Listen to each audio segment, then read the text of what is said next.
दत्त येऊनिया उभा ठाकला, सद्भावे साष्टांगे प्रणिपात केला. श्री क्षेत्र नारायणपूर इथली एकमुखी दत्तमूर्ती म्हणजे दर्शन मात्रे मन कामनापूर्ती अशीच भावना मनात निर्माण करणारी मूर्ती आहे. या दत्तमूर्तीच्या हातातली चांदीची गदा, शंख, चक्र, चांदीचा सुंदर हार, फुलांच्या आकर्षक माळा, रंगीबेरंगी सजावट यामुळे हे दत्तरूप अधिकच सोज्वळ, सात्विक दिसतं.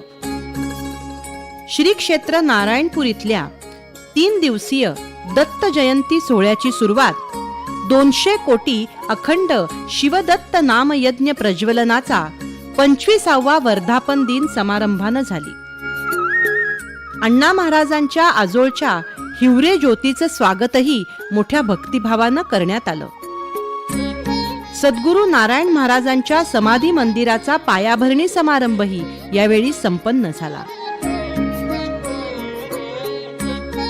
भारतातील विविध राज्यांमधून दत्त दिंड्या घेऊन लाखो भाविक श्री क्षेत्र नारायणपूर इथे दाखल होतात दत्त जन्म सोहळ्यासाठी. मानव सेवा हीच ईश्वर सेवा या ब्रीदवाक्याचं ध्येय डोळ्यासमोर ठेवून कार्यरत असणारे योग आणि निसर्गोपचार धाम यांनी या पालख्यांचं औक्षण करून स्वागत केलं.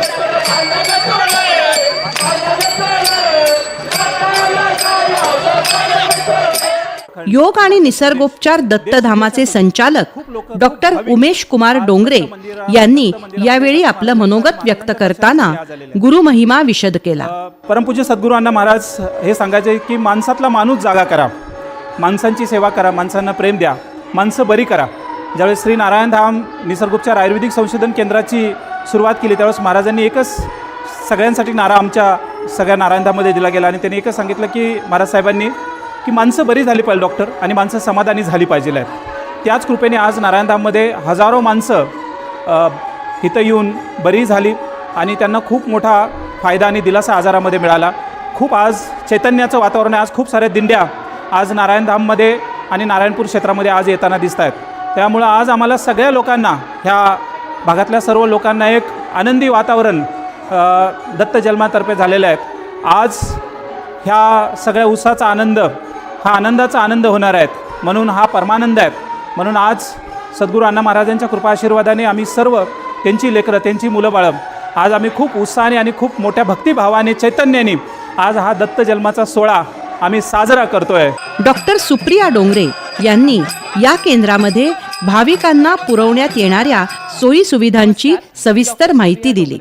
नारायणधाममध्ये आपण नॅचरोपॅथी, आयुर्वेदा, योगा ह्या ट्रीटमेंट करतो व इथे ज्या कपल्सला नॅचरली कन्सीव्ह होत नाहीत, मुले बाळे होत नाहीत, इन्फर्टिलिटीचे विषय असतात, त्यामध्ये ही आयुर्वेदिक आणि प्रॉपर सायंटिफिक क्रियाद्वारे त्यांना नॅचरली कन्सीव्ह करण्यासाठी मदत करतो. जे 3 दिवस दत्त जयंतीनिमित्त कार्यक्रम चाललेला असतो नारायणपूरमध्ये, तर अनेकविध दिंडी आपल्याकडे येतात, खूप सारे गुरुबंधू येतात, त्यांचाही आम्ही खूप उत्सुकताने स्वागत करतो. आम्ही आतुरतेने त्यांची वाट बघत असतो. त्यानिमित्ताने आमच्याकडून खूप चांगली सेवा होऊन जाते व आम्हाला आध्यात्मिकरित्या पण खूप चांगला सहवास लाभतो.